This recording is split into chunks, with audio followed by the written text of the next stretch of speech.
Okay, cool. Okay, so today is all about forms again, but this time we're just basically going to look at some more of the more advanced form features. And yeah, it should be pretty fun. Honestly, there is a load of stuff to cover. So I don't know really what pace this is going to be like, probably pretty fast. But at the end of it, what you should hopefully have is you should have a nice big guided project that, even if not every single thing makes perfect sense right now, you will be able to go back to it and break things and redo them. And I do think that it will all make sense. I'll try to keep a good pace so that we can actually get to the end of everything, but also try to explain as much as I can as we go along. Okay, so let's pull up our project, and the normal first thing to do here I would suggest would be hopefully have a look at the README, see if it's telling us to do anything. So, and presumably everybody's got this running. They've done npm I, npm start, and npm run server in a separate terminal. And also, as we can see, we've got two of these endpoints here, which they're actually identical. So I think you might have already seen me when I was sharing my browser a second ago. We can copy one of these, and I would say everybody should do this and see what we get. And we can have a look at the network tab.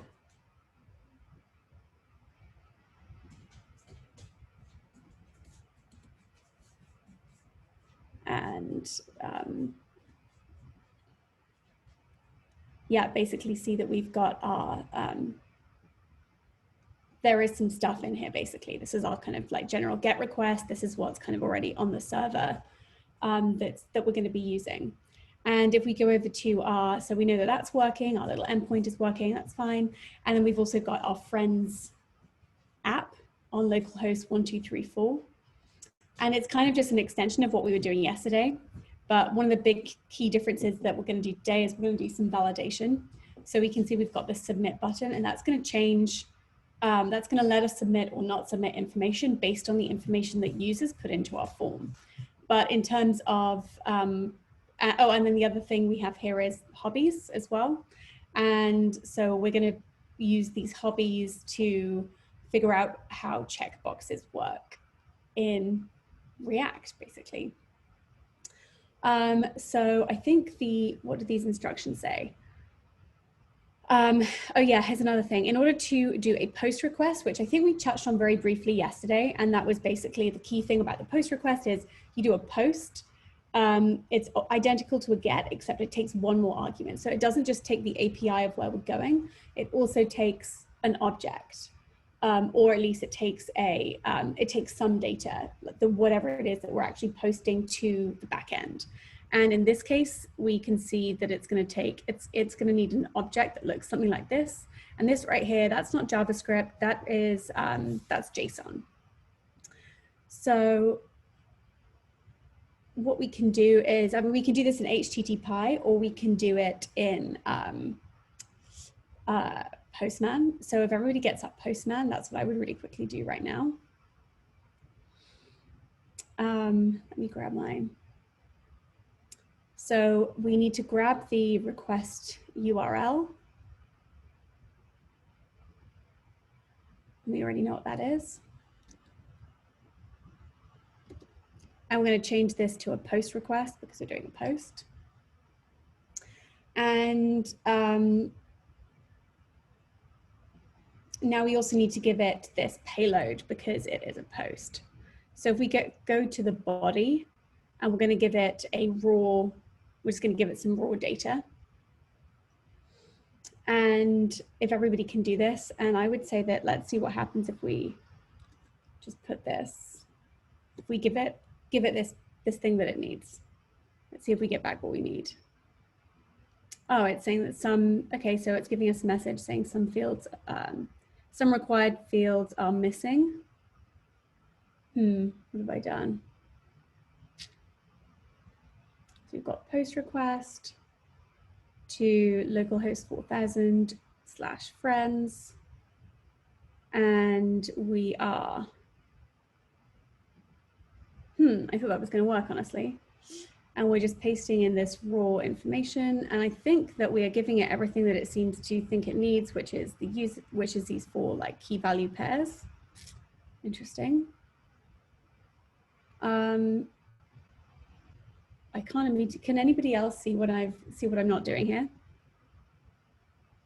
So I've got post request. I've got my, oh yeah. Did I do npm run server? Good question. I think I have, because I think that's the only way that this would be working. But let me see. Yep, my server is also listening. Okay, that's pretty weird, but let's, in which case, give it a go on HTTP. Let's see if we can make that work. Okay, so to do that, it's like pretty much, well, so first of all, we can do the get, HTTP get, and then hopefully oh, that was the wrong thing to copy. HTTP get.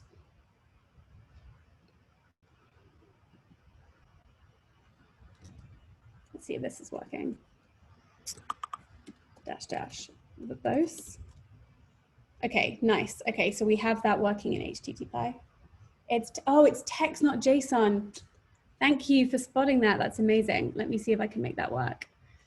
Text, you're right. I just said this is text. This is JSON, not text, not JavaScript, and I forgot to update it in here. Okay, I bet this will now work. Amazing. Okay, so that's one way of doing it. We could have done the same thing in HTTP as well. Yeah, that's annoying. I just told you that it was JSON, and I didn't even spot that I hadn't selected that it was JSON. That's also something you don't have to do in HTTP. Okay, cool. And so what's really the difference between the data, the payload that we're giving it and the response body that we're getting back? And as you can see, the main difference here is that basically whenever something goes to the back end, we're always going to get some kind of unique ID back with it. In this case, we're getting just something called an ID with this ID, which is going to be uniquely generated for every user that we post or every friend that we post. And this API is also is going to take something else that's optional. It actually takes an optional hobbies array. So, and we know from, I think we know from the app that the optional hobbies are hiking, reading, and coding. So let's just give it hiking and coding. And let's see what happens if we do this. Yeah, so as we can see, it adds those to the back end as well, which is exactly what we want. Okay, so that was, so I didn't actually say that that was step 1, but I think if we go in here, it says step 1, check out the endpoints using Postman or HTTP. And yeah, we could have done them in either. I ended up doing it in Postman this time. We could have equally done it in HTTP. And then it's saying that our step 2 is to flesh out our friend form JS. Okay, so in which case, let us split the screen. So I happen to know that our friend form.js is actually going to be a component that I think just like yesterday, it's called from inside app.js. And so that means it's going to be a child component of app. Fine. As we know, the best thing to do in that case is to have both of those files open. So having them side by side is really helpful. Okay, so it just says, it's just saying flesh out friendform.js. So in which case it's probably a good idea to first of all figure out, like, let's actually just read through app.js. And so I'll just give you a couple of minutes to do that.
Do that.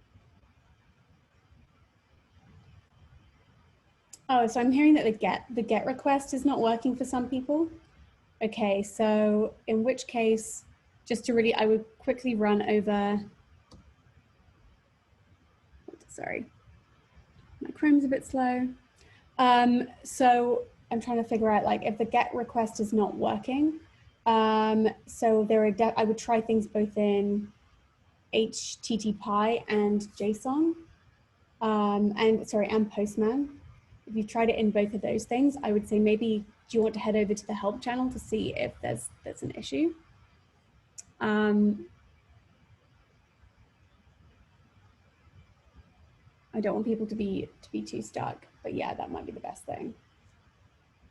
Yeah, did you start the server? That's a good question. Check the localhost. Mine said that didn't work, but it still did post the server. Okay.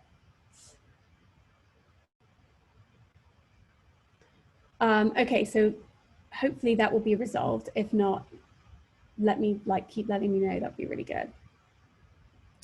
Okay, so what have we got in our app.js? So as you can see here, we are, unlike yesterday, it's a little bit more complex because we've got some more slices of state. We've got our, we have our initial friends, initial form values, initial form errors, initial disabled. So we're just keeping track of lots more different things that double the amount of things that we have been before. And so that means that let's see what we're actually keeping track of. All of these slices of state here correspond to initial values up at the top. So we're keeping track of initial form values, and I'm guessing that means that these initial form values here, like basically the entire app, like every item that's in the app. And of course they start out as username, email, role, civil. They're just all empty strings. And then the checkboxes, hiking, read, for the hobbies, they're all starting out as Booleans, which are false. And so separately from the actual content of those form values, we're also keeping track of initial form errors. So, and again, all of those things are starting out as an empty string. I think this is going to become useful later on for validation. And then we are keeping track of initial friends, which starts off as an empty array, which makes sense because at the moment we haven't posted any friends, so we can't see anybody. But just like in yesterday's app, when everything's hooked up, we should see things working down here. And we should see like a list of friend cards like showing up. And const initial disabled equals true. What's that referring to?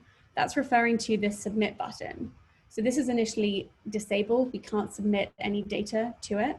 We can't use this button until we have done our validations. So those are the slices of state that we are actually doing. So yeah, there's the initial state values. Those are our slices of state. And then we've got some helpers. And as you can see, it says, so this is our helper section, and under it, it says we've got get and a post. So we know in this case that these are going to be, I think these are going to be real Axios requests to the real server this time. And yeah, they're just helpers that are going to request things to the server, put things on the server. And what else do we have? So it looks like we've got a couple of use effects. And this one is going to adjust the status of that submit button every time form changes. And this one here is going to run and actually get is invoking that helper that allows us to get our friends and make them appear down here. And we know that we are calling this friend form with all of the necessary props, and we can see that this appears, as far as I can tell, to be in agreement with what friend form expects. And and down here we have this little map, which is just going to map over a friend component. And we're not even going to open up the friend component today. We know that it's just going to work like yesterday's did. But yeah, we still need to hook everything up so that it actually gets these friends. Okay, so I think, how are things going with the GET request situation? I mean, yeah. Does everybody, let me just see how many people.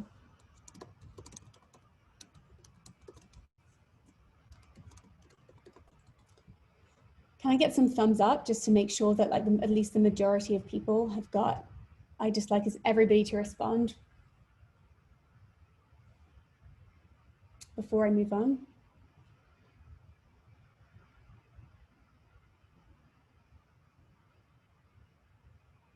Awesome. I'll just give you guys a couple of minutes for that.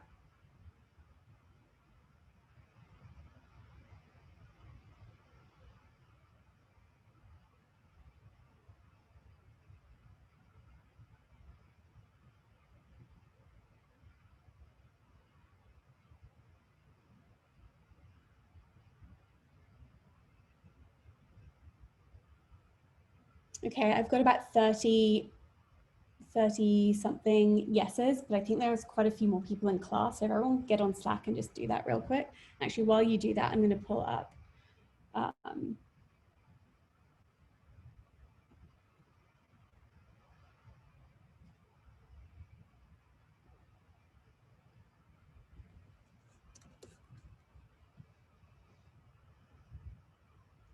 Okay, so I'm going to say that for the moment, at least, that's as many people as, that's not everybody, but there's a few people. Hopefully it's generally working. Okay. So, okay, so we've talked through our app.js, and we know that our step 2 is telling us to flesh out the friendform.js. And that means I think that we're going to have to do some radio buttons, because okay, so the first thing that it's telling us to do here, there's a single and a married, and these are going to be radio buttons. Okay. I'm just keeping this open. Also, you should probably keep components, the components tab open as well, because as you can see, we've got all of our state that we want at the moment. So that's pretty good. It's good that that's something that we're going to be needing to keep track of for the whole time. Okay, so where does it say radio buttons here? Okay, so radio buttons. We need to do the first one for single. And so radio buttons look like this. We have an input, and we have a type of radio. And what else do we have? We have a name of civil. I'm guessing we have a name of civil because this is the slice of state that what we're trying to control with these radio buttons is this slice of state up here. So I'm going to say maybe it's civil, or maybe it's single. It's not entirely clear, but it's going to be one of those two for sure. And then we have a value. And the other thing that we know that we have with a radio button is things are checked or they're not checked. So we've got a checked prop as well. And let's just start off making that check prop true. And our value, I think what our value is going to have to be is I feel like we should have pulled this from the state in the parent component. And so we know it's going to be values.civil because that's what that slice of state is called. So it should be values.civil. Okay. So hopefully this at least works and gives us, and it does. In fact, it gives us a radio button. As you can see at the moment, it's not a very useful radio button because it is just, it doesn't actually do anything. And there's only one of them. We need two of them. Okay. So yeah, just to go back over those props, we know its type is a radio. Name, we think it's going to be civil, but maybe it should be single. It's not clear. We know that the kind of class of radio buttons, they're both controlling this slice of state, which is civil, because that's what it's called up in our parent component. But on the other hand, this individual one here is called single. So that's at the moment, that's a question mark, but I'm going to leave it for civil at the moment. Then our value. So yeah, we know that we need to always be plucking our value out of props that's been passed down from the parent component. And then checked, this is a new one. I don't think we did this yesterday, but it's sort of similar to, it's sort of, yeah, basically it's kind of what you would expect. And yeah, thank you. I think somebody was saying on change. Okay, cool. So, That's great. I think it is working at the moment. Yeah, it looks like it's working at the moment. As in, we're not broken. But it's good to check because we've made a few changes. But we know that we only ultimately want, so we know that we want to change this because we don't want it to always be permanently checked as true. That was just a placeholder. So actually what we're going to want is maybe we want it to be something like this.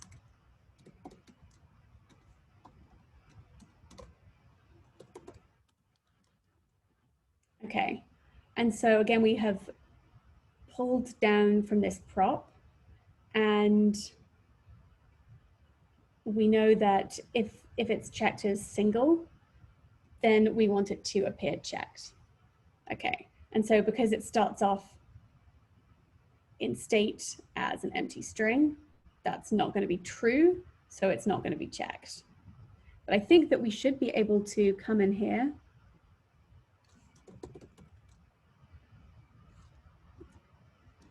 I thought we'd be able to change this in here. Yeah, sorry. So if we come into our state here, we can actually manipulate it like this. Okay. So we also need to add some more props. We also need an on change button because we need some way of handling the behavior when somebody changes it, when a user clicks it or doesn't click it. And of course, I think this won't work as well. It will not be working because we haven't, I mean, presumably either the on change,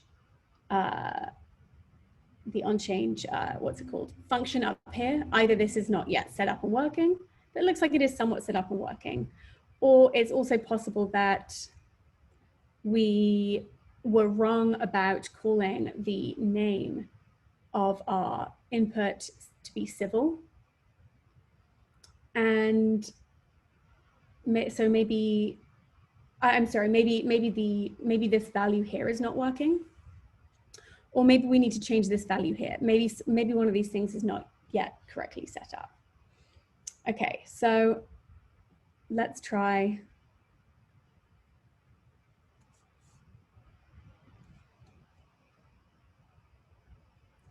Let's try giving it a value of civil. And let's see what happens now.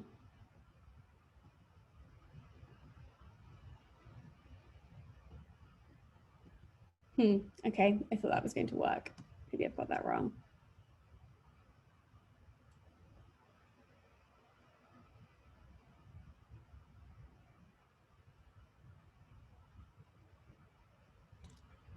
I'm just going to comment that out for a second. So we have type is radio, name is civil, value is single. I think I meant to change it to that.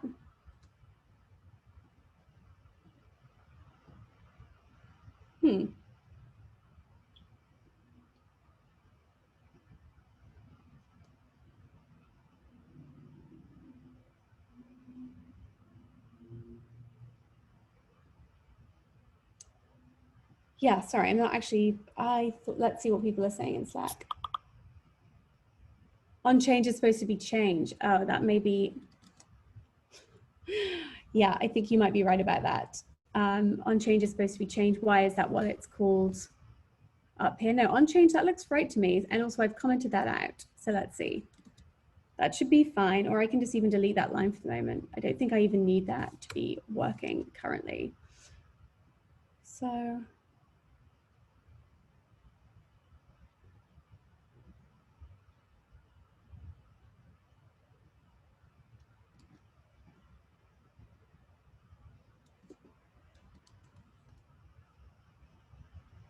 this single one, oh, I thought it was going to be clicking. Okay, well, it's not. I've obviously have some bug that I haven't quite spotted yet. That's fine.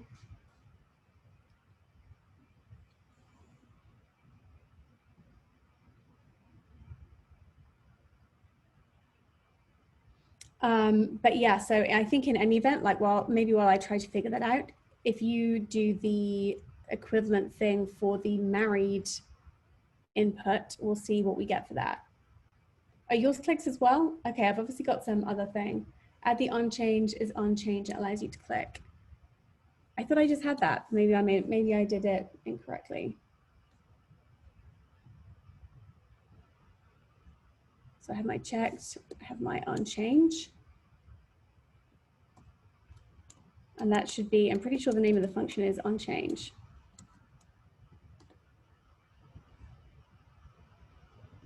Just do this to make sure. Okay, sorry, you guys are right. I actually don't know what changed there. I thought that I typed that out correctly. I honestly don't know what exactly my bug was because I think I had my code like that just a second ago. Okay, so I will give you a couple of minutes to do the very same thing for the second radio.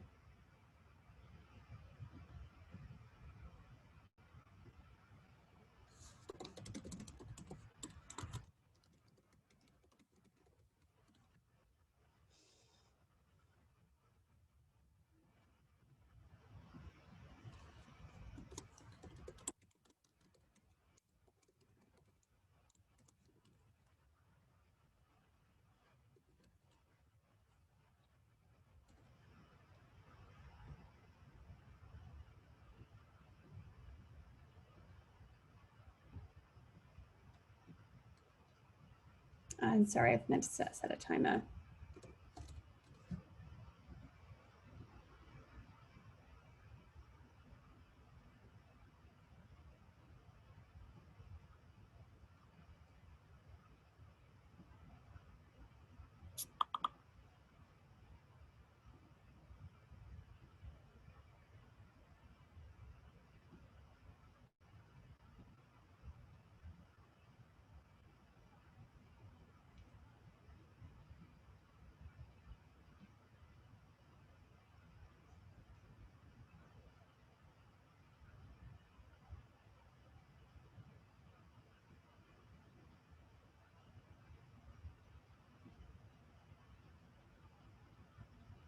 That's awesome. I'm seeing some really good responses in that thread. Definitely would like to see as many as possible.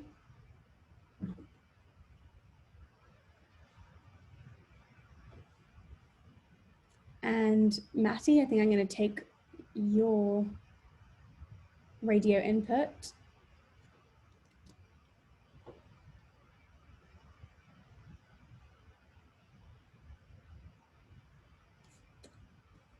I'll still let anybody who hasn't quite done it yet, give them a few more seconds to do it. But yeah, it's really good to see so many responses. That's awesome.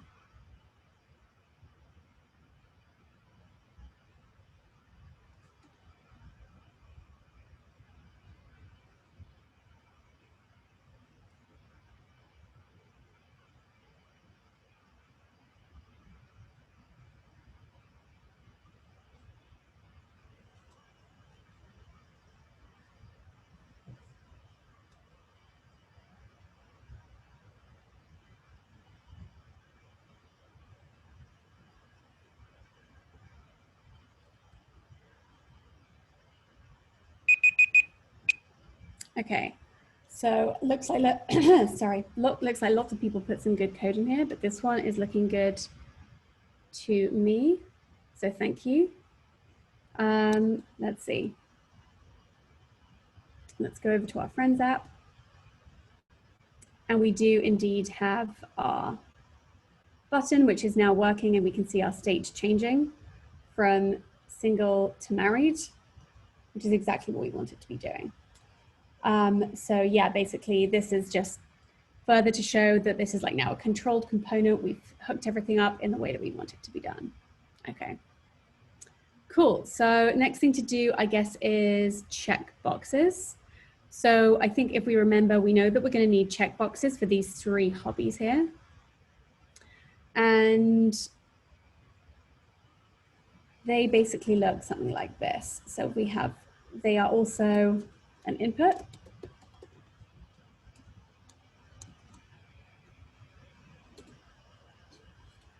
And So, I mean, it's yet another input. It's probably going to need some props. Let's have a think about what props it probably needs. It's going to have a type, of course, because there's no other way of specifying that it is the type of checkbox.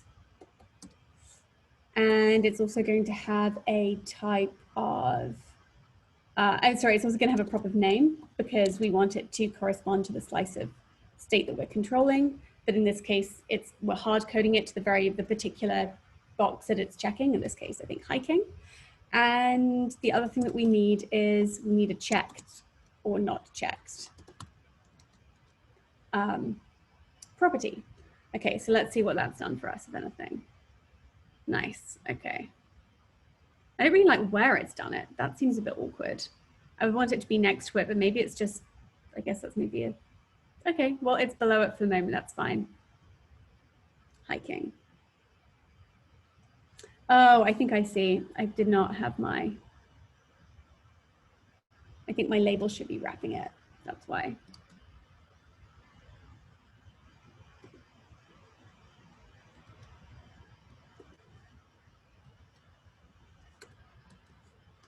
Let's see if that's now where it should be. Yeah, now we're where we should be. Okay. And let me see. So I've actually just realized that it's probably time for a break, so I should let you do that. And when we come back, we will finish off those checkboxes. And yeah, okay, let's take 5 minutes.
Okay, so let's see where we were.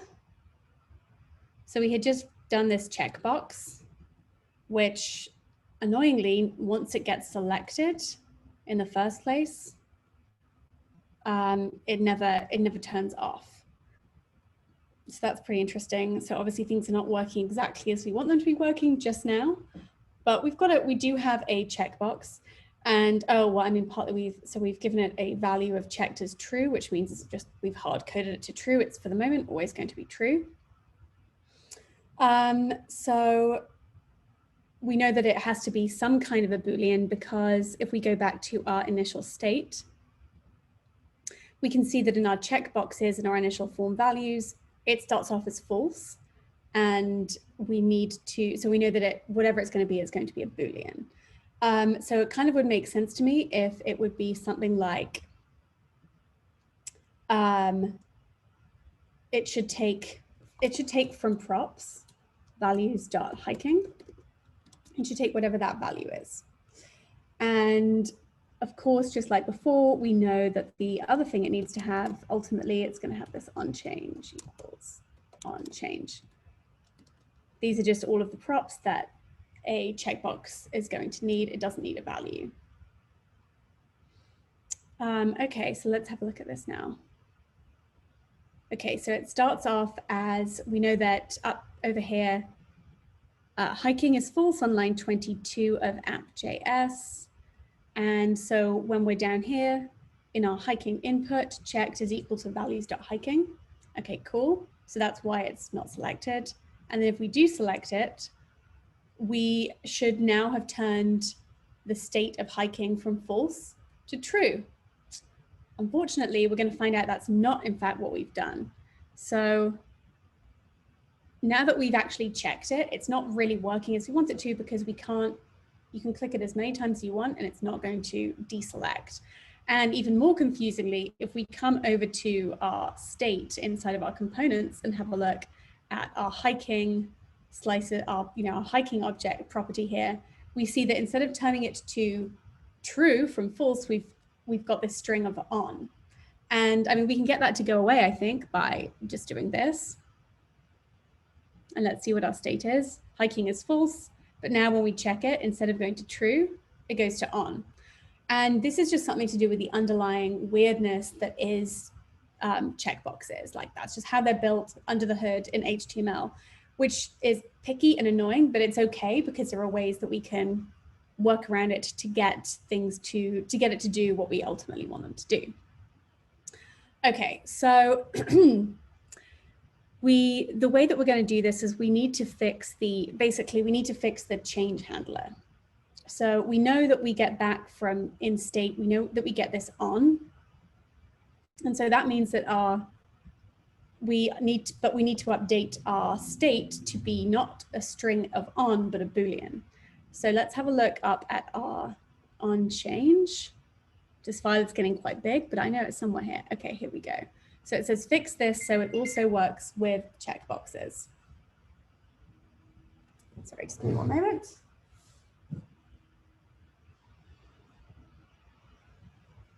Okay.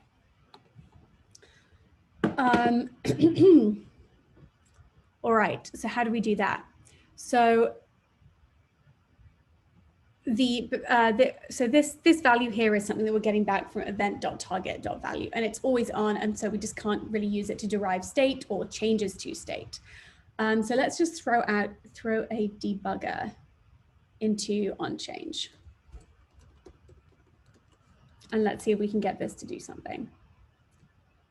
Okay.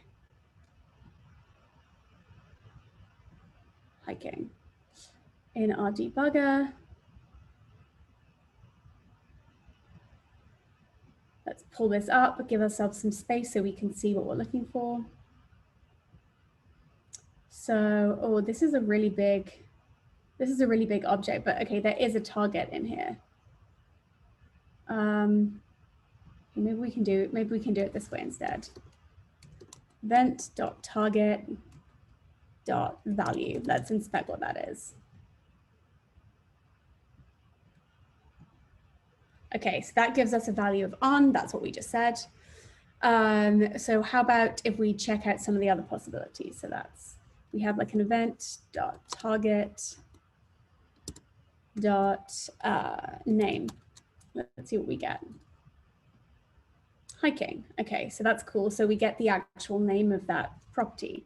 So what about event dot target dot type? Great, we can see that it's a checkbox. Event dot target dot checked. Oh, that's useful. And that's true. Okay, amazing. So now it looks like there is something inside of event.target that's not value. In this case, it's true. So normally when we were doing other forms, when we were doing the drop-down menu, we were looking for event.target.value, because that was going to give us the information, the data that we needed to change state. The big difference for a checkbox is that we're going to look for event.target.checked. Okay, that's the juicy information. That's going to be our way around it. Great. In which case, we have some information of how to fix this function so that it also works with checkboxes. So at the moment, so what's this function doing? It's pulling off name and value from event.target.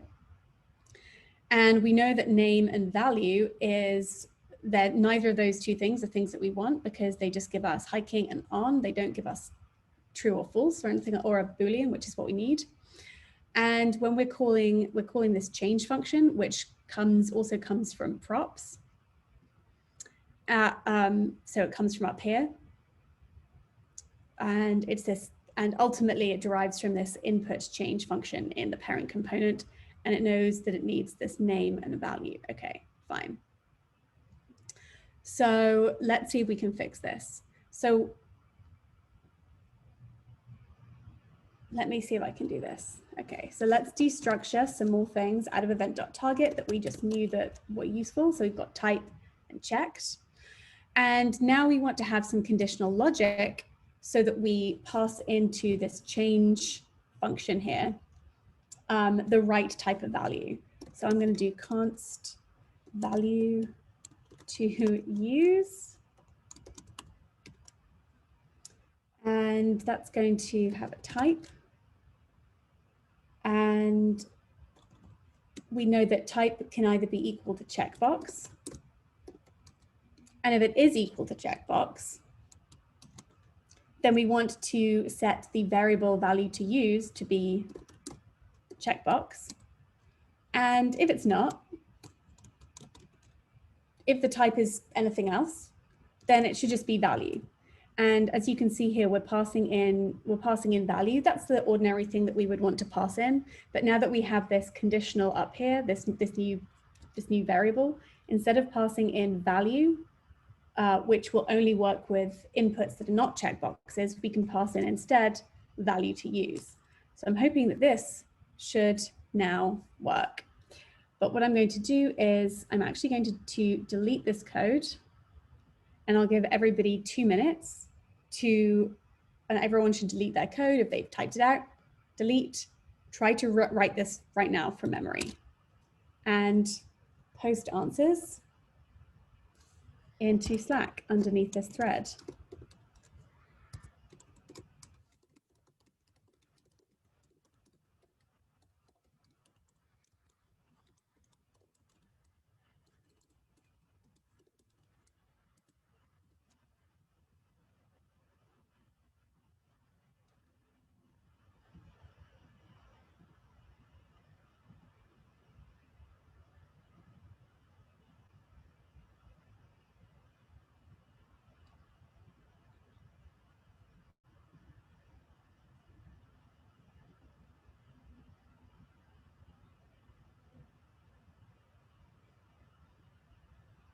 Oh.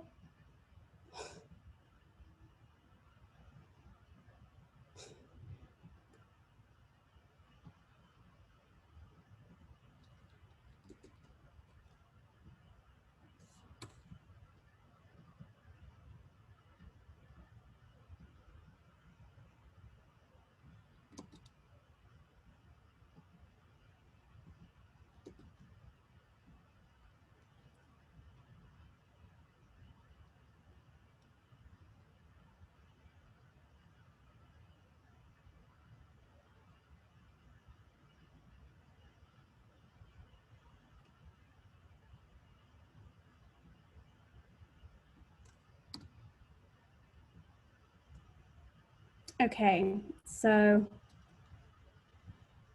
somebody is, so it says it should be checked, not checkbox. Did I do a typo somewhere? That's entirely possible. Oh, not that. Let's see what. Okay, so I'm going to take, there are some answers here.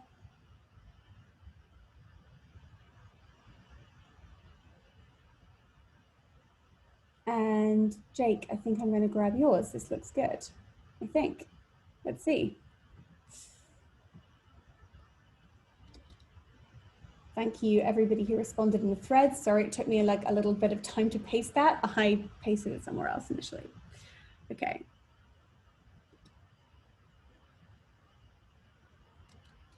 Cool, this looks good. So actually, who was it that was saying to me on Slack? Somebody was saying on Slack that it says check, not checkbox. Cameron, can you write back on Slack and say what you meant by that? I'm just curious to know if I did a typo so I can correct it.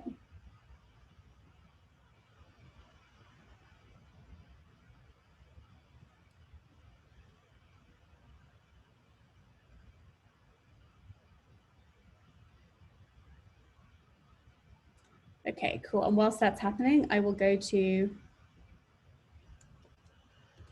localhost 1234 and just have a look to see if it looks like it's now working. Oh, I had in the ternary, I had checkbox not checked. That sounds like it was probably wrong if I did have that, yes.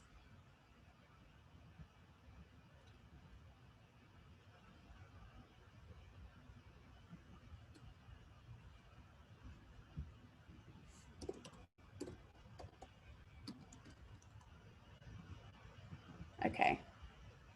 And I have two const on change. Yeah, thanks for helping me with this code review.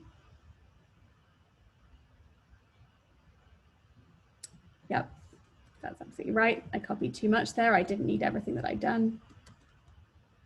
Okay, I think that also, I think this now, that looks like it should be working.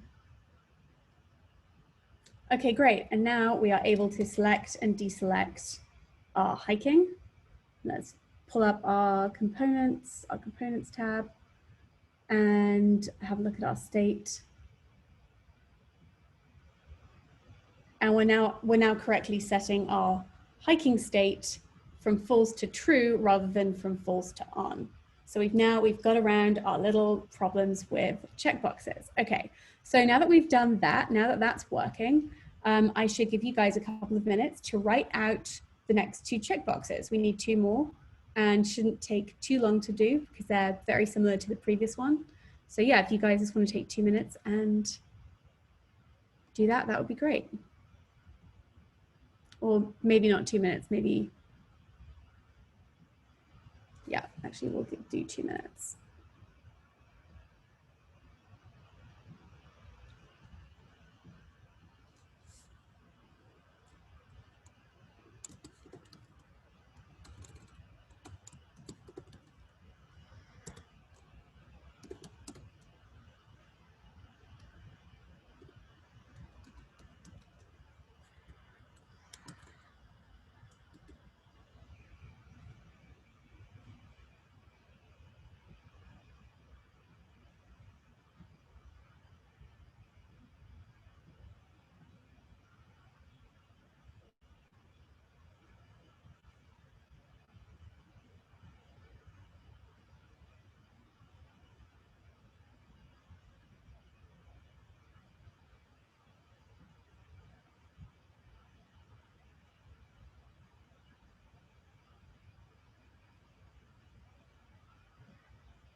Looks like there are some really good answers coming in through Slack. So thank you so much to everyone who's doing that.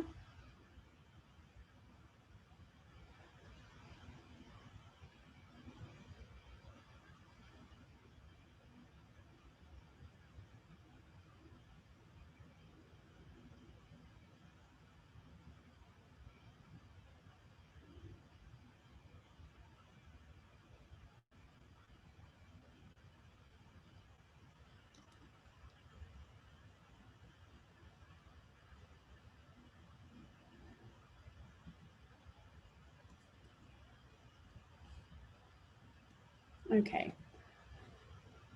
So just as this timer comes to an end, I'm going to paste in. So the next one should be for reading. So let's see if I can get that to work. Let's see if this looks good. This is from Robert. That looks really great. So yeah, we've got our checkbox. The name is reading. The value that we're pulling there is values.reading. And of course we have our on change. So I'm pretty confident that will work. And then for our final one, we just need same thing again for coding. Okay, so now let's go back over to Chrome. Oh wait, hold on. Do we have a debugger still running?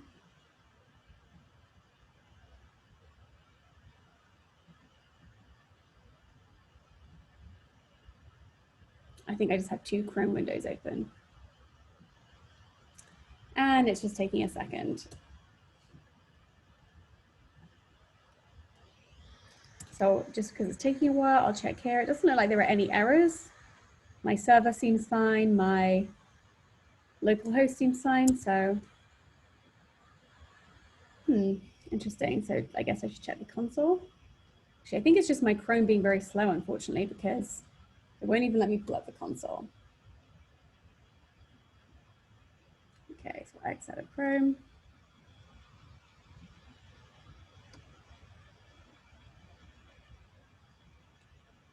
Let's try this. Oh, maybe it's just because I had 2 of them up. I'm not sure. Okay, great. So it looks like that is now working. And I think that our state, we should see that our state for all of these is able to change from true to false. And we can have as many of them or as few of them selected as we like. Okay, so let me have a look. What else are we missing here? So it says, so we're still on step 2, which sorry is not going totally very fast. But one thing I can see, and actually, unfortunately, you probably can't see this very clearly on my screen, but I can see that there's an error, not exactly an error, but there's a problem up on line 4 of my code here. I don't know how clear this is, but you can see values, submit, change, errors are all in bright color, and my disabled is in a paler color, which means it's an unused variable, which means that we have to do something with that unused variable. If I had been smarter for this, I would have set up my linter so that it would give you like a bigger error, but I definitely encourage everybody to do that, to have a linter on VS Code, like to have ESLint up so that it shows you those like variables that are not being used. So ultimately, we're going to have to use this variable. And if we remember, this refers back to our submit form, our submit button. So we know that we're keeping track of state that has to do with whether or not our button is disabled or not. So we just need to basically fix that. So let's see, line 23, it says disable the button. Okay. So we just want to give it that prop that we haven't yet used and set it to be disabled. Okay. And as you can see, it's gone from green to red, which in our UI here is just indicating that it's not, it's disabled. Okay. I suppose it's almost time for another break, but before we do go on break, let's just think about what next step we're going to do. So that is step 3. It says flesh the schema in its own file. Okay, cool. So if you have been on the warm-up materials, you'll definitely have seen that schema situation. And we know that basically the point of this schema is that we're just going to be able to do validation. So this is really getting up to the next level of what we can do with our forms. So I will set a 5-minute break timer. I have got the timings for that right, haven't I? Somebody tell me in Slack. Am I right in thinking it's time for a break? Oh, and someone's saying, can I check Slido? Yes, I definitely can do that. I will do that after, when we come back from break, if it is time for break. But somebody, I'll take what anybody says and believe them. It is time for break time. Excellent. Okay, 5-minute timer. Starting now. every half hour. Yes, I thought so. I was just checking I've got those timings right. Fantastic.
Okay, hey everybody. So I will just do a couple of Slido questions really quickly. And they're both asking essentially the same thing. So I'll see if I can talk that through in a way that makes more sense. Okay, so looking at in our friendform.js on my line 11, we have this const on change function, which takes an event. And we know from yesterday that this is that we're going to find the event.target .value, which was working absolutely fine for things like input forms and drop downs. So for text, for emails, for drop downs, that worked no problem because event.target.value, that value gave us the piece of information that we needed to change the state. The trick here is that basically checkboxes are different. So if we look for event.target.value in checkboxes, we get something essentially completely useless to us. It just goes to on, a string of on. But we know that we don't want it to be on, we want it to be true or false. And the reason that we know that is because that's how we've set up our state, our initial state back in our parent component over here. So we need some way of transforming or getting some information that takes that string of on and either changes that string to a Boolean, or instead of that, because actually that's not very useful because it never changes back off after it's changed to on once. What we then need to do is go back to, is to find a different value. And we knew that the value on the event.target object was, there was a value of checked, and that was a Boolean. So basically when we instead of passing this,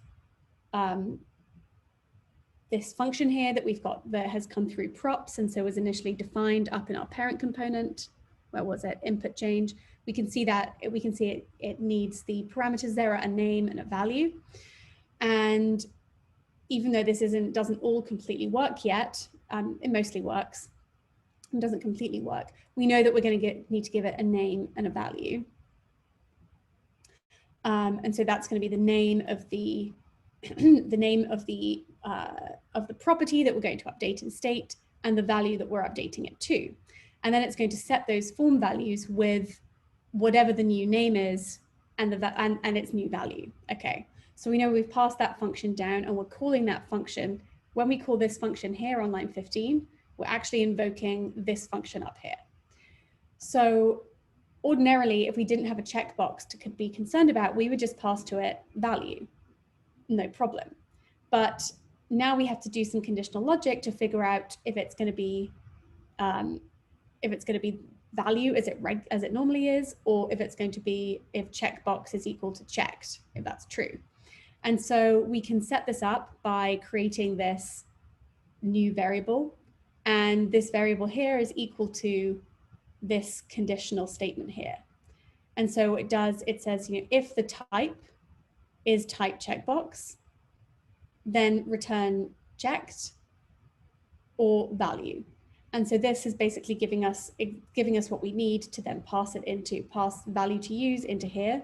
And it's now going to give us the right one. It's going to give us the correct Boolean value, no matter what type of form we're using. Okay, so I'm hoping that answers those questions for the moment. And if it's not, I'm sorry about that. Definitely something to go over again in office hours as well. Okay, so where are we? Okay, so we said that we needed to do schema.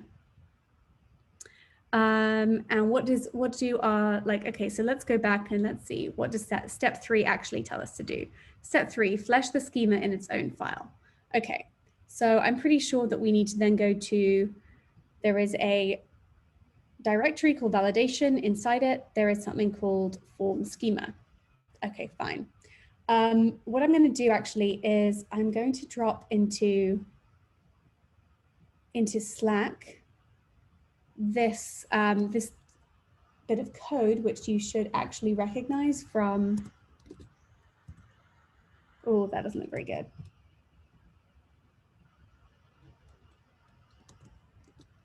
Okay, instead of doing that, what I'm going to do is This is from the canvas from earlier. And if we go here, if everybody can open that up.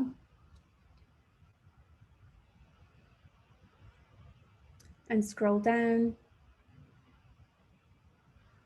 And we should come across something called const form schema. And if you want to just like copy and paste, actually, sorry, I don't think you can see my screen that I'm looking at just there. Where is it? Const form schema. This one here. So if everybody just copies that and puts that into your form schema file. And I dropped the link to that in Slack. And the reason we're doing this is, oh, yeah. And the reason we're doing this is not because we're going to, it's basically just so we have like a template to have a look at and see how this works. But we're actually going to type out our own. And so the point of this is basically that we are validating, so that we're making sure that things like, as you can see on this example one here, do we need the import statement? Yes, exactly. And I was just about to say that, but yeah, absolutely. Next thing to do is import from Yup. And so what we're going to need in this case is, it's going to look like this. Import as Yup from Yup. Now this gives us access to that schema. And the little asterisk thing there, that just allows us to grab all of the things, and we're not, you know, there are just so many imports, there are so many named imports. We just want access to all of them, so we're just importing all of them as Yup. So we have them. Okay, so now we can, now we need to create our own schema that's sort of going to be based on this template. And we know that we're going to have to ultimately export it so that it can be imported into our app file where we're actually going to invoke it and get it to help us do the validation. So we're going to make an export default yup.object. And this is just the syntax for it, as we can see from below. And then we're going to describe a shape. And we know that it's an object. And the reason that we know that, just to go back, is because we know that our form values live in this object shape. So the thing that we're describing when we want to validate them is we want to validate the same shape. So let's see. So we have things like username, and that's going to be a yup.string. And then what else do we have? We have email, and that's yup.string also. Oh, I need to invoke that one there. And actually, just to save like a little bit of time here, I have got some of the, I have the rest of these so that I can just copy and paste them. And I guess in a few seconds, you would be able to like pull those from GitHub if you wanted to, or just start typing them out either way. But as you can see, these correspond to what we would expect over here. So we have strings, and then we have Booleans, and yeah, we have strings and Booleans. Are there any other types? No, just strings and Booleans. Okay, cool. So now we can actually configure these to more, so now we described the shape, we've described all of the properties that we're going to want to validate when we submit this form. And so now we're going to do some of this more specific validation. So we're going to have, so for username, I would say that we probably want this to be required. And we can pass in a string that says username is required. And we can also give it something like minimum, like a minimum length. And so that takes 2 arguments, or it takes two arguments, one of them's optional. So it gives, it's like, you have to have at least 3 characters in your username. And then it's also a nice idea to follow up with a good message. Username must be 3 characters, so that users are not just left guessing as to what they are as to what the requirements are. Give myself a little bit more room in this file. And as you can see, the way this works is you can just endlessly chain anything that you want. And so let's do email as well. So yup.string, And let's format this so it's a bit easier to read. So dot string, and then this also is going to be dot required. And we're going to, the error message there will be must be a valid email address. Oh, actually, I'm missing something here as well, because one thing that we can take advantage of with yup is that instead of us having to create any logic, oh, looks like my min is inside the required. That's a possibility. Yes, you're right. I haven't, thank you, somebody on Slack for, oh no, the git fetch just reset the entire project again. Does that mean that it's not working? Sorry, I'm just going to take a break from doing this for a second to make sure that that is working, because obviously I had that. Okay, let me see if I can kind of.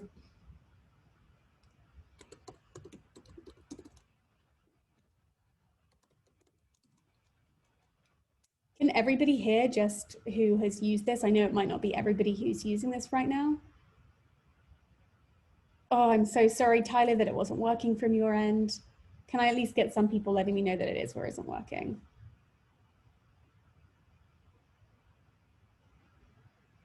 It worked 20 minutes ago.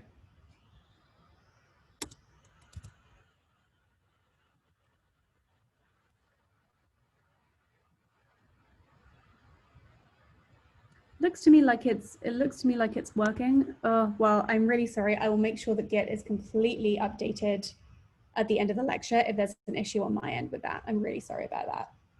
I hate to be promising technology that isn't actually working. Okay, so like just for the moment, going back to this. Sorry, I've slightly lost the thread of doing this. I'm gonna have to undo a second, get back to where it was looking good. Okay.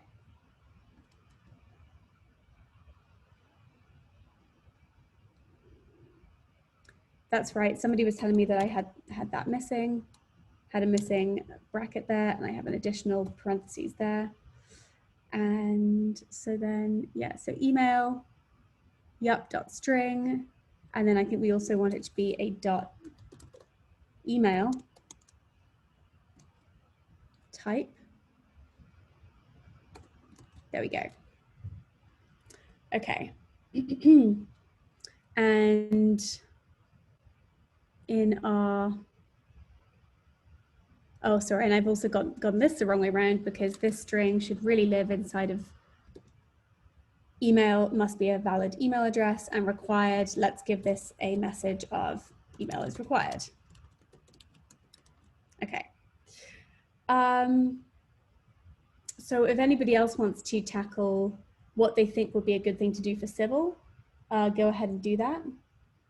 I'll give you just a 1-minute timer to do that.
Okay, that's great. I can see that people have, let me just find my code again. Where's it gone?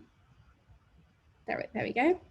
Okay, so thank you everybody who was going into Slack and posting some things.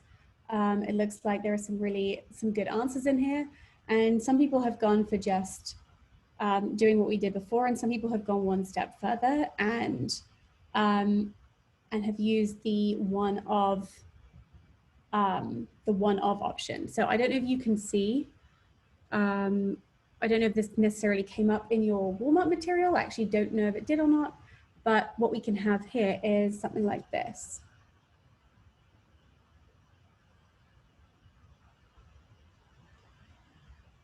So wait, where is civil? And of course we can do a similar thing for role as well. So we can do, so we know that's a dot string, dot one of, and this takes an array with the two options in it, married and single, and a second argument of a validation message saying civil status is required. And so what this basically does is it validates our civil in the sense that we want it to be, of course, required, but we also want it to be only one of these two options. And so we don't want a situation where somebody has come in here and decided to not check one of these checkboxes. It's going to require them to do it. And the syntax of that is saying it can be either one of these two bits of state, married or single, but it has to be one of them. And so exactly the same thing can of course be done for role. And so I'll just show that now because I think that, I think the last time, what are our options? Student, alumni, instructor, lead. So just like the same for the checkbox with the drop down, it's pretty much the same thing. We know that we want to be one of, and we know that we want to be one of these options. So it's like TL, I think was one of the options. Instructor, alumni, I think we saw, and student. Okay.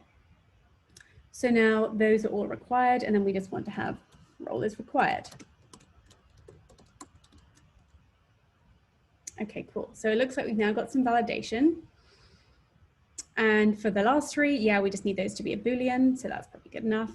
I'm going to comment, now that we've sort of been able to sort of had a look at the syntax of this, I'm just going to comment that out. And let's see, we've got everything. We've imported everything from the Yup library as Yup. Great. We've defaulted this. We've defaulted this thing as well. So I think hopefully that's going to work.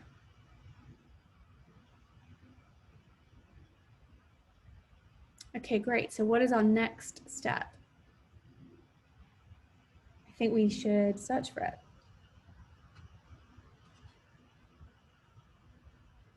Okay, so I think that is step 4 that we need now to move on to. It says import the schema, Axios, and Yup. Okay, so let's get rid of some of these things. We have too many things open. So let's get rid of that for the moment. Let's move this over here so it's easier to see.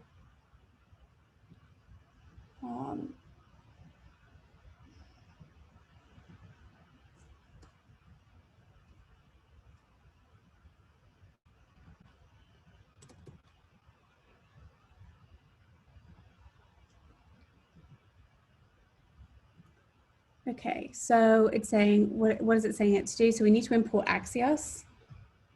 So let's do that. Import Axios from Axios. And what else do we need? Import Yup. Doing it exactly the same way as Yup from Yup. And we also need to import our schema. So import schema from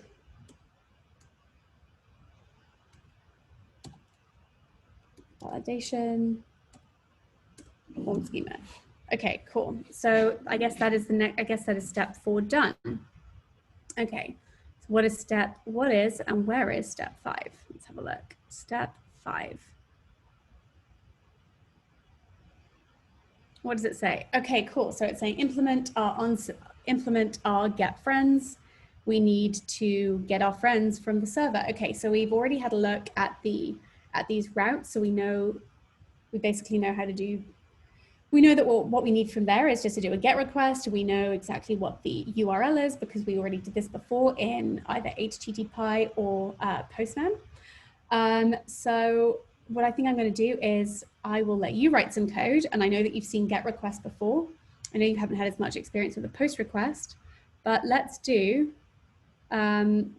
set a timer for 1 minute and let's implement a request, a get request.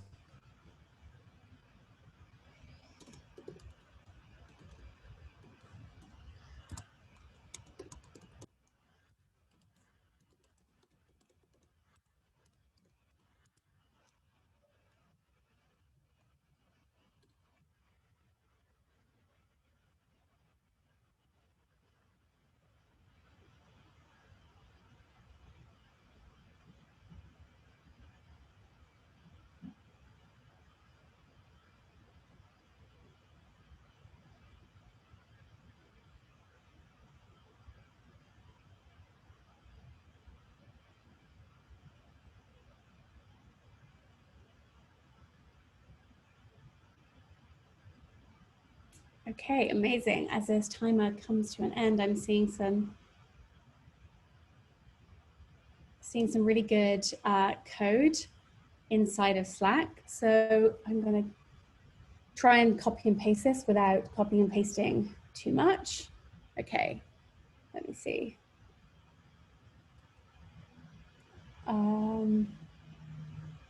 Try this one from Marcos here. This looks pretty good, I think.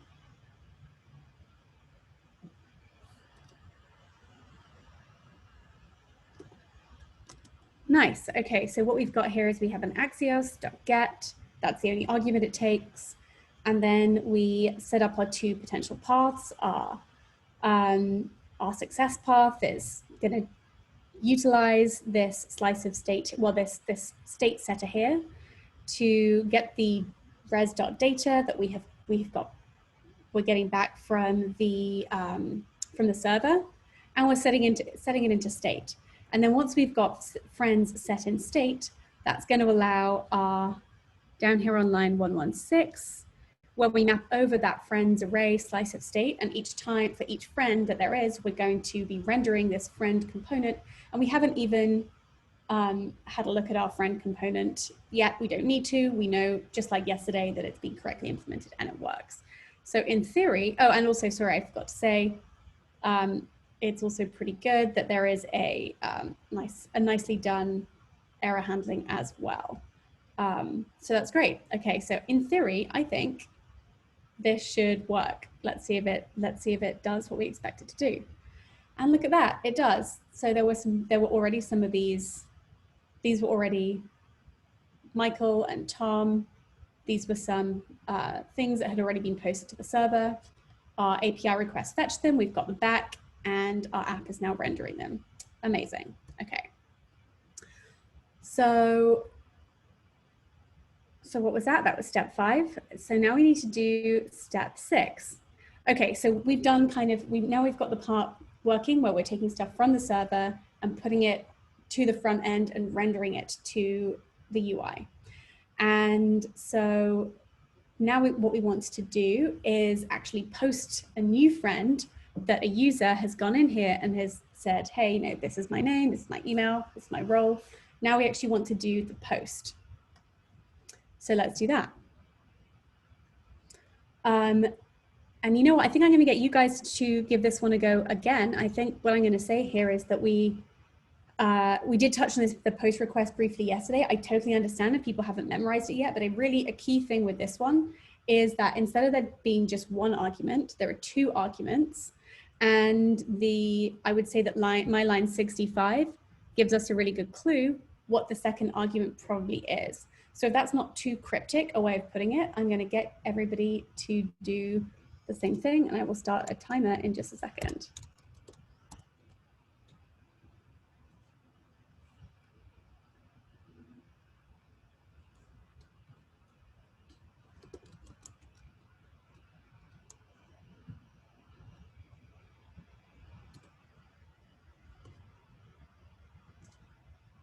And I will do a 2-minute timer.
Okay, so I see that a couple of people have got post requests in here, and that makes total sense. I don't think we've done as many post requests, so I understand that not everybody is totally familiar with them yet, but a few people have, and actually I think what I'm seeing now, at least initially, looks really good.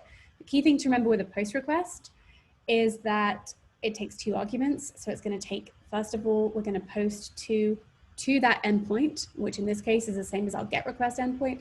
But we also need to post to it the data that we're giving it. So let me have a look, and if I can grab one of these options that I've been given. Okay, Chaz, I think I'm going to take yours. Again, I've got to remember to, nice.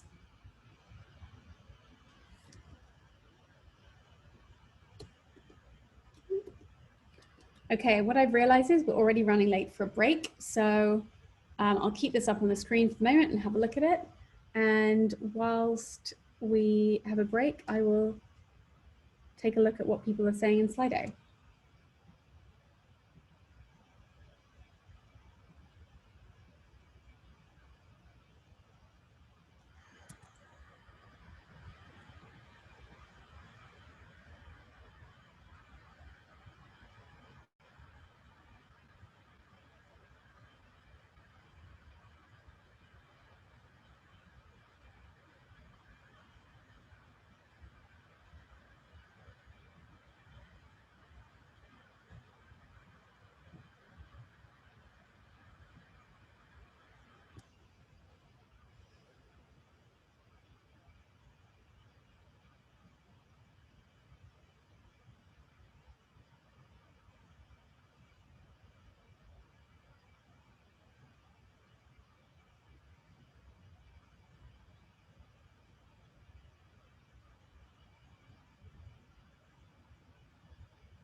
Okay, so we are back. Let me see. Where were we exactly? I think we were just finishing off step 6, I think. And I know that I said that I was going to take a look at some things in Slido, but just because I'm concerned about time, I'm going to leave those until the end, if that's okay, and deal with them separately, just because I want to make sure that I give you all of the code for this guided project in the time that we have. So that's what I'm going to do, but I haven't forgotten, and I will make sure that anybody who's asked questions in Slido gets an answer to them. But I'm going to prioritize this for the moment, just so that we can make sure that we have everything we need for your guided project, so you have stuff to work on later.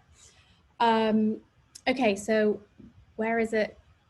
Where is our step 6? Okay, here it is. Somebody, I think Chaz gave me this like awesome Axios.post request. I have to say, I think that looks pretty good. The key thing here is it's an Axios, we do a .post. There are 2 arguments. First one is the endpoint. We know that's the endpoint. We tried it out earlier. The second thing is the new friend. That is the object that we're creating, that we are posting to the back end, to our server, so that it has the new data, and so that when we go and fetch the data to render our friends, it indeed renders all of these friends.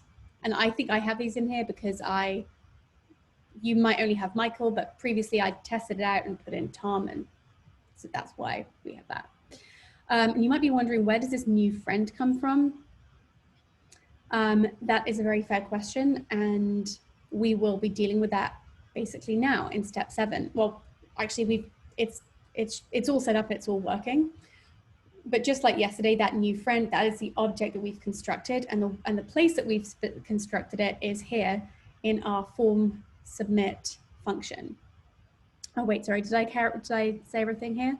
Yeah, so sorry, no. If we go back to our Axios request, then once it has successfully posted, then we call our set friends state setter, and we give to it the data.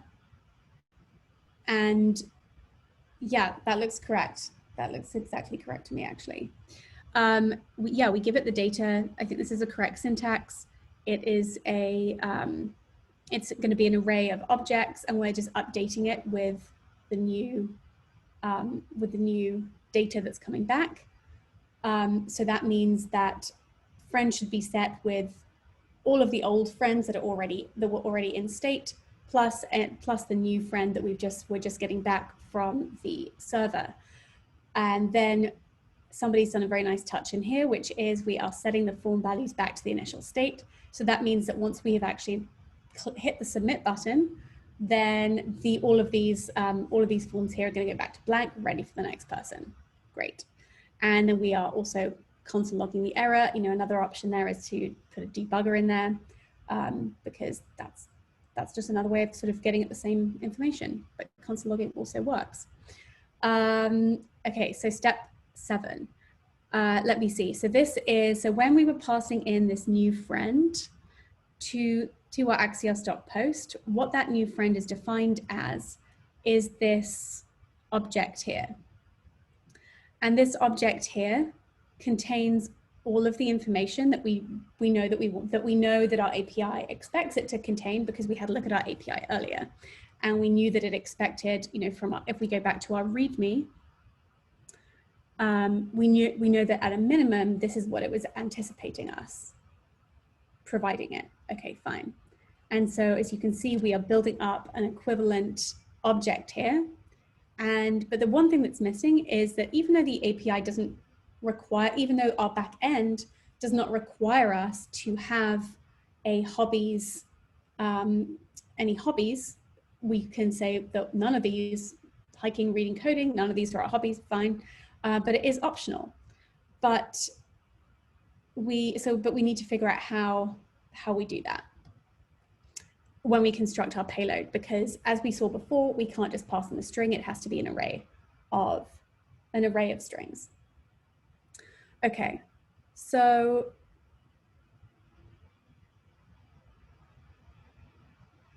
and again, this has to do with the fact that the problem is that from our checkbox, we were just getting true and falses. So we don't want to just provide true and falses. We want to transform those true and false bits of state into not just true and false, but actual strings with the names of coding, reading, hiking. Okay. So yeah, so we now are going to need to add in this hobbies, property. And we know that our API was expecting it to be an array.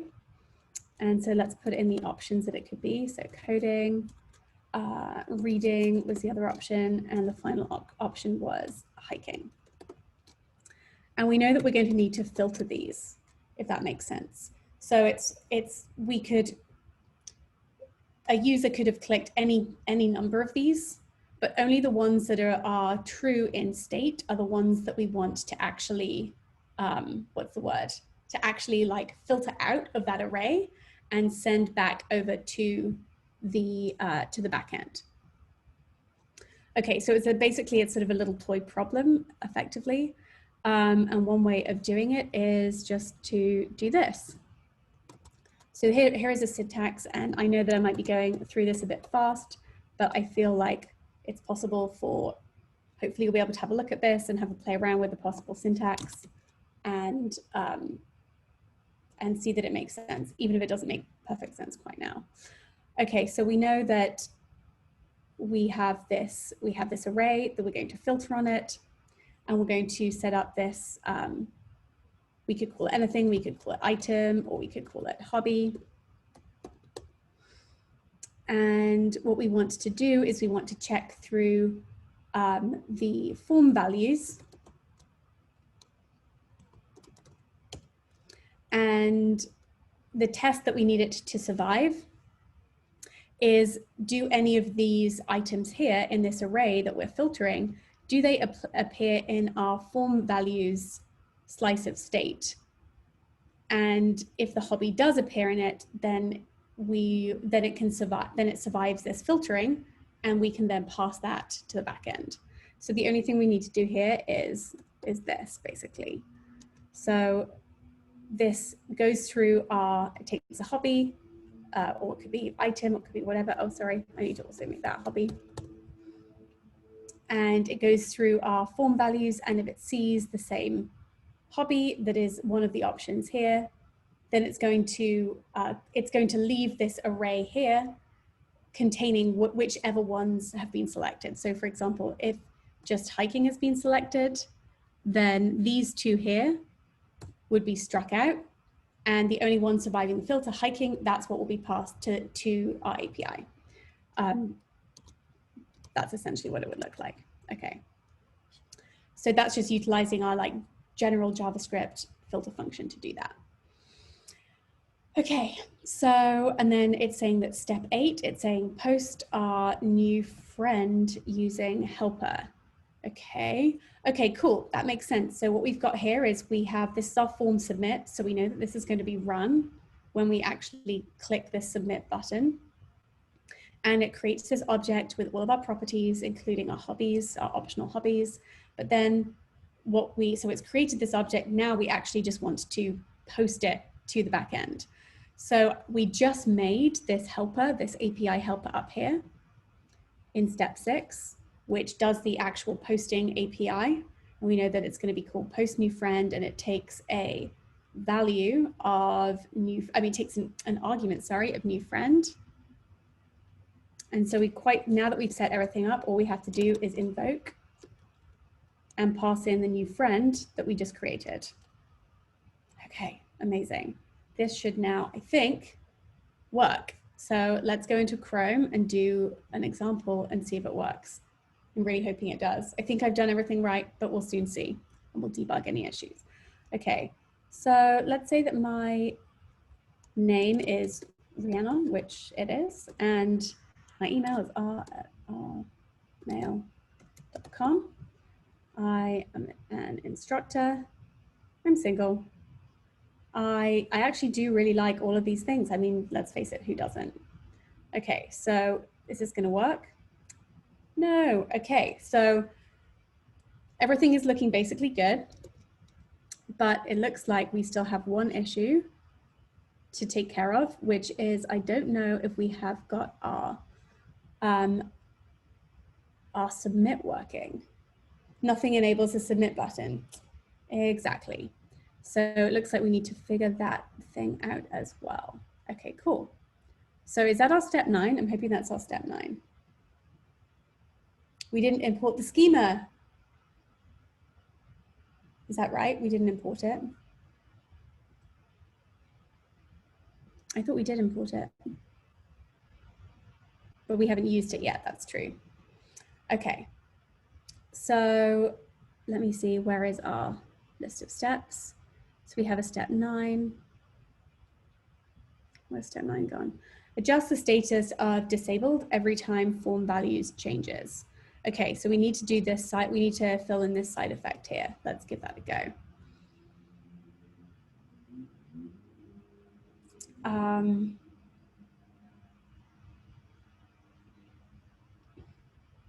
So I think this is the only way that our submit button is going to be able to change from, at the moment it's just disabled, but we have set up our schema so that it should be able to be enabled. So let's give that a go.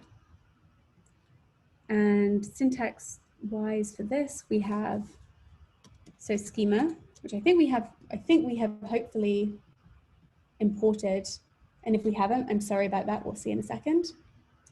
So schema, and because we've imported it, we have access to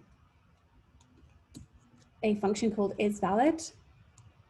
And so yeah, this is just something that's a function that's available to us. And what the isValid is going to do is going to allow us to validate all of the values in one go.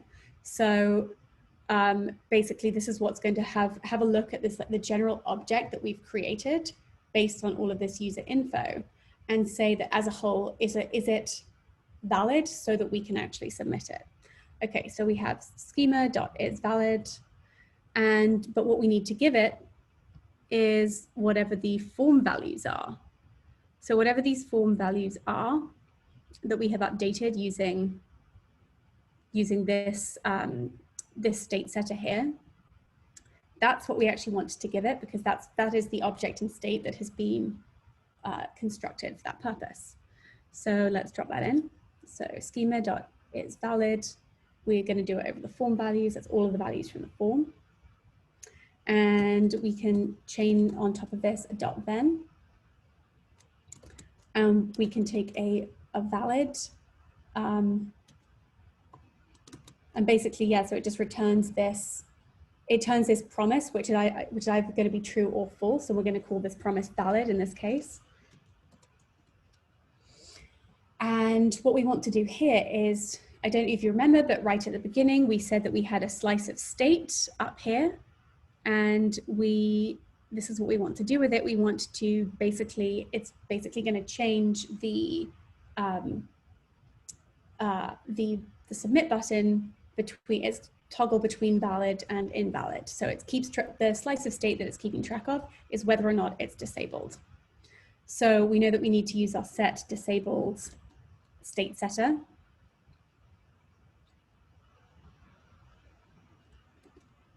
And we know that we have this promise here, which is valid, and we want it to basically always be the opposite of what valid is. So if we do schema.isValid and it's validated our form values and it's saying to us, yeah, this is true, your form values, all of these things, they're completely valid, then whatever the current state of our button is, at the moment, it might be disabled. We now want to set it to become the opposite of whatever it is, and the way that we can do that is using the bang operator, like so. And then I think we also would like to throw our form values into here, because that's the correct way to use that use effect hook and make sure it is taking in the correct thing on the initial rendering of the component. So we can throw in our form values into there as well. Okay, so I think now, let's see if this is working. Okay, things are currently looking as they should. When the page is originally reloaded, this is, it's disabled. And it's disabled because we have put in our form values here as currently they're all empty strings. We know that our initial values are all empty strings. That's completely fine. So our schema.isValid, when it's being run on form values, at the original render of the page, it's going to render as not valid. So it's going to maintain the disabled status of our submit button. So now let's try. So let's see, my name is Rhiannon, and we're going to have try r@rmail.com. And then we're going to, I'm an instructor, single, and I like all these things. We can see, I think we can see that our state is changing. I should have kept that open, but as you can see, it's reflected in this. What looks good to me now is our submit button, the CSS that was defined in a different file that we didn't actually look at, but it's going to change from green to red or red to green. And so fingers crossed, this should work. Oh, interesting. And yeah, it works. Okay, fantastic. So it clears out the form and it has taken the state from the form when I had input those changes. It's posted those to the back end, and on re-render, it's now fetched again using that GET request all of the friends that are currently on the back end, behind our server, and it's served up to us on new friend as well. So it looks to me like everything is basically working. However, I believe that there is a final step. And so as you can see, validation, which we haven't really, we've done some validation, but we haven't completely done all of our validation. We have validated that, like, as a whole, a user can come in here and select all of the different things and then be able to submit. That's great. Yay. So that's wonderful. But we don't even need to do any more validation to get our form working. But obviously it's a good idea that we not only learn about validation, but we just generally want to validate forms, because otherwise people on the back end who work where we work are going to run into all kinds of problems and make us fix loads of stuff.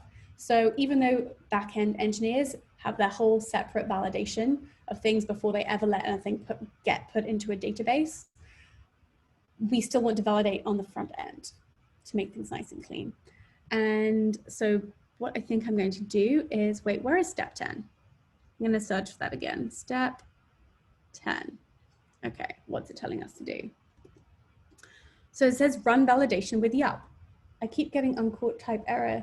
Yup.object.shape is not a function. Somebody's getting this. Yup.object.shape. Okay, so just really quickly, so yup.object. Yeah, okay, so just because I'm seeing this in Slack really quickly, the syntax there is actually, if we go and have a look at my line 4, if everyone's having a look at my line 4 in the form schema, you have to invoke, I think, that object. I'm hoping that's true anyway. I believe that is true.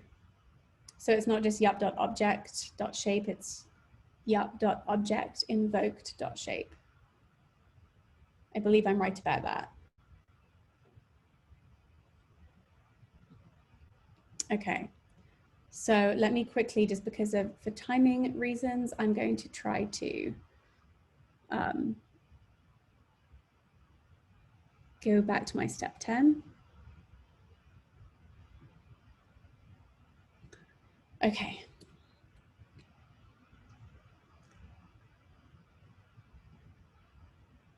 So what I think I'm going to do is, just because I've got some things to look at in Slido, and I'm going to basically drop some code in here so that at the end of this day, which is finishing up in 3 minutes, so that everybody has that. Just because I don't want anybody to be without this code, even if I don't have time right now to type all of it out.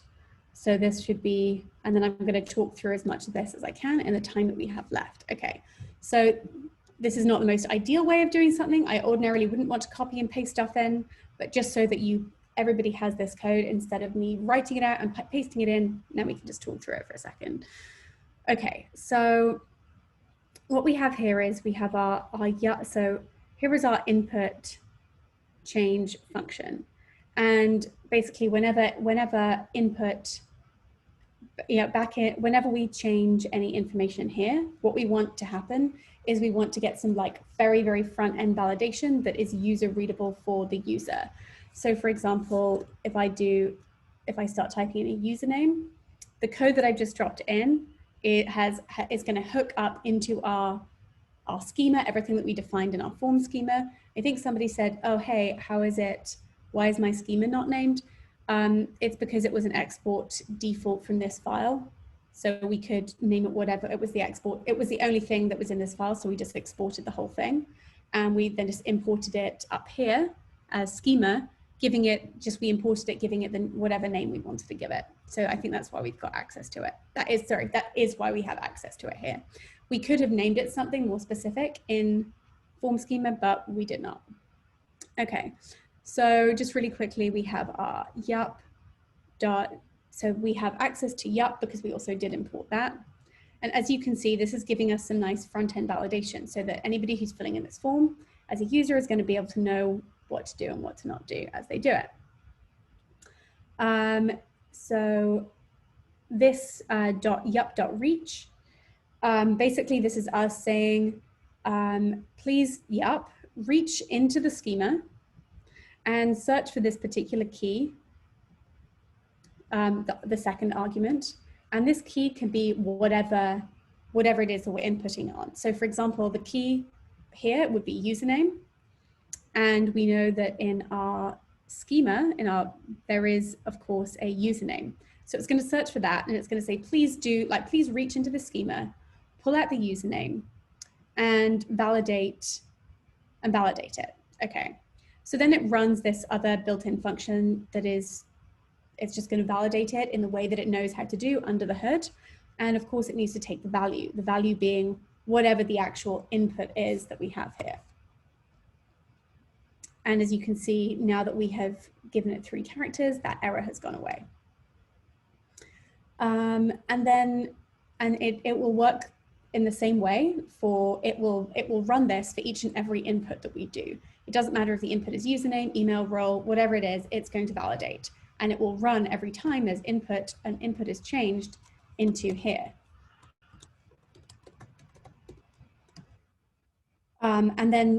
So yeah, this validate line will run every single time a single keystroke even is put in. And then we basically have our happy path and our sad path. So we have our happy path as a .then, and what it does is it takes our set form errors, and if we're down this happy path and the user has now correctly typed in an email address, for example, what it's going to do is it's going to take the form errors and set whatever those form errors are back to an empty string, which is why the error message or the validation message here on the front end changes back to nothing, goes away. And exactly the reverse is true if the validation is unsuccessful and we go down the unhappy path and we go into, and basically it sets the errors to be whatever those errors were on the schema. So it comes through here and it goes through this object and it pulls out whatever the correct validation error message is. So for example, if we typed an invalid email address like that, it will pull out from the schema, must be a valid email address. Okay. I think that is everything that I have time for. I know that there were some things on Slido, but I'm also aware that we're running over. So what I'm going to do is I will address those on Slack, and if I'm not able to do that, what I will do is I will actually let Gabe know so that you can talk about those in office hours. I know that there was a huge amount of material on this particular topic, so I just had a lot to get through. It was a bit harder for me to manage Slido and making sure I answered absolutely everything on there today, so I apologize for that. But I really do appreciate your questions. Don't stop asking them. Oh, and somebody's saying, will I post the code here? Does that mean that I can do, but I'm thinking that what that means is that your GitHub is not working anymore, because I'm seeing that other people are having success with that. Daniel, I'll message you in a minute to make sure that we have everything. Okay, well, I know that I'm running late, so I will let everybody go. thank you so much for your hard work. Thanks for posting in Slack. Thank you for your questions. And I will see you tomorrow.